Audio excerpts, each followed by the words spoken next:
Bueno, sería interesante saber quiénes son, ¿no es verdad? Primero veamos el tiempo profético. Hay una clave para interpretar el principio del día-año y encontramos que el tiempo del reinado del cuerno pequeño de Daniel 7, donde dice, serán entregados en sus manos, esos son los santos del Altísimo, por un tiempo, tiempos y medio tiempo. Y esos son 3 años y medio proféticos, o 42 meses, o 1260 días. Vamos a ver el paralelismo en unos instantes. Y calcular el tiempo de este periodo profético se hace simple si tomamos en cuenta este punto.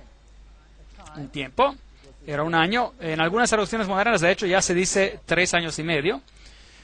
Esto es 360 días. Y podemos ver en el comentario al margen de Daniel 4:16 y en Daniel 11:13 en la versión inglesa de la King James, y dice, el tiempo profético o año tiene 360 días, un año significa un día o un tiempo significa un año en la profecía bíblica. Encontrarán ese comentario en la versión inglesa. Entonces, sumamos esto y nos da 1260 días, y pueden también buscar en Números 14:34 y en Ezequiel capítulo 4:6, donde dice, día por año te lo he dado. Bueno, pongamos a la prueba el principio que acabamos de describir. Entonces, estos son 1260 años literales. Ahora, aquí hay otras áreas en la Biblia donde ustedes van a encontrar esos textos. Daniel usa la terminología en el capítulo 12, versículo 7, un tiempo, tiempos y medio tiempo. En Apocalipsis 11:2, 42 meses. En Apocalipsis 11:3, 1260 días. En Apocalipsis 12:6, 1260 días. En Apocalipsis 12:14, un tiempo, tiempos y medio tiempo. En Apocalipsis 13:5, 42 meses. Todos refiriéndose al mismo periodo de tiempo. Se los voy a mostrar nuevamente en un momento. Ahora, los 10 reinos de Roma, que salieron de Roma, fueron establecidos en el año 476 después de Cristo.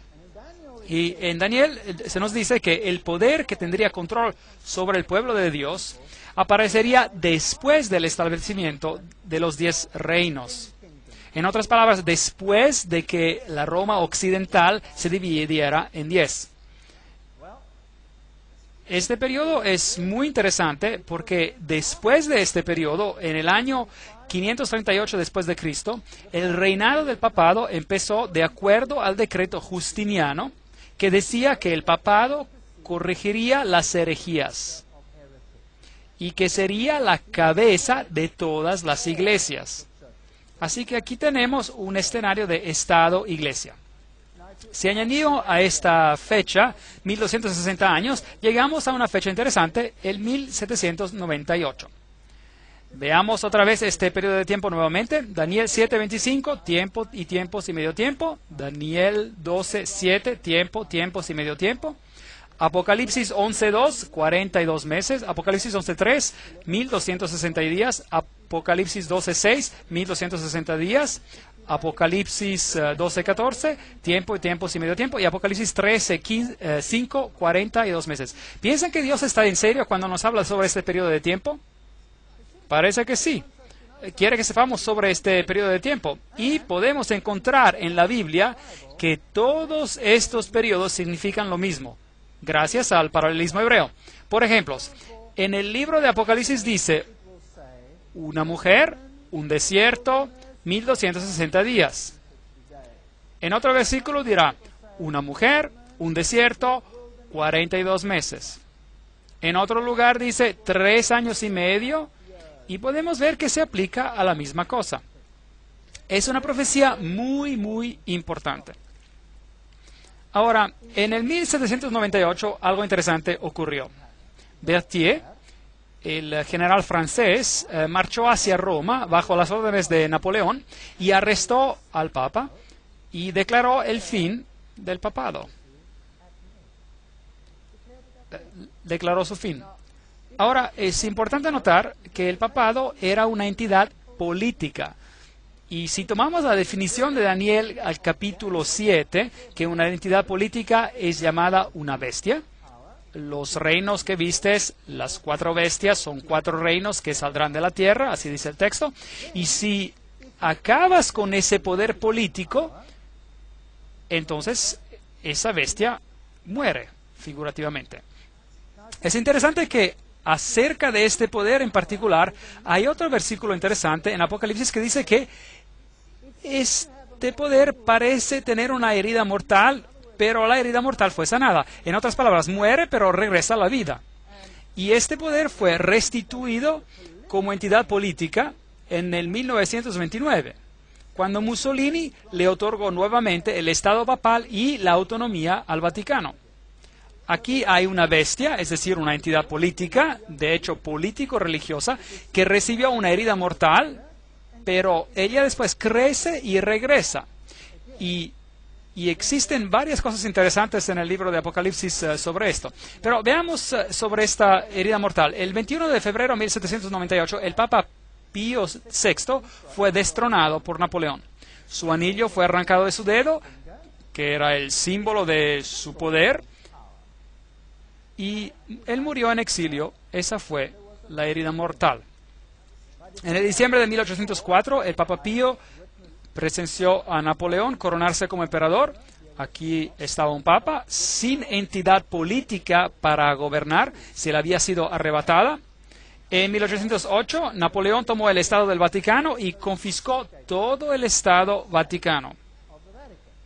En 1848, Mazzini ataca a Roma y el Papa Pío IX es exiliado. Fue restaurado en 1850, pero había perdido todo el Estado papal. Por lo tanto, ya no existía una entidad política. Aquí está la herida mortal. El tiempo es sorprendente. 538, él asciende al trono bajo la protección del Imperio Romano Oriental, bajo el mismo emperador que lo protege, y asume la autoridad del decreto justiniano. 1260 días proféticos después, el poder político llega a su fin. Interesante. Inmediatamente, Napoleón declara la libertad religiosa el 30 de mayo de 1806, y así que tenemos un poder que gobernó sobre el pueblo de Dios por un periodo de tiempo a nivel político, ordenándole a otras fuerzas políticas lo que debían hacer con los que no estaban de acuerdo con los disidentes. Ven, Roma nunca mató a nadie, nunca. La Inquisición estaba dirigida por los jesuitas y después por los dominicanos. Pero los jesuitas fueron los inquisidores originales, y si ellos encontraban a alguien culpable, se lo entregaban al Estado para que lo maten. Así es como funcionaba. Ahora, ¿quiénes son los 2 testigos que atestiguaban en silicio durante este periodo? Mis 2 testigos, estos son los 2 olivos y los 2 candelabros que están de pie delante del Dios de la tierra. A propósito, ¿la Iglesia romana suprimió las escrituras durante el periodo que reinó? ¿Sí o no? Sí. Yo fui católico, era un pecado mortal leer la Biblia. Era un pecado mortal. Después del año 1962, esto fue rescindido y cambiado, y vamos a ver por qué. Un asunto muy interesante, y vamos a hablar de eso en una siguiente conferencia. Entonces, ¿quiénes son estos 2 testigos? ¿Podrán ser a lo mejor las Escrituras, el Antiguo y el Nuevo Testamento? ¿Es posible? Vamos a Zacarías y veamos si podemos encontrar una respuesta. Zacarías capítulo 4:1. Volvió el ángel que hablaba conmigo y me despertó como un hombre que es despertado de un sueño y me dijo, ¿qué ves? Y respondí, he mirado y he aquí un candelabro. Aquí tenemos un candelabro, todo de oro, con un depósito encima, y sus 7 lámparas encima del candelabro y 7 tubos para las lámparas que están encima de él. Y junto a él 2 olivos. Aquí tenemos los mismos símbolos. Entonces Apocalipsis utiliza el simbolismo de Zacarías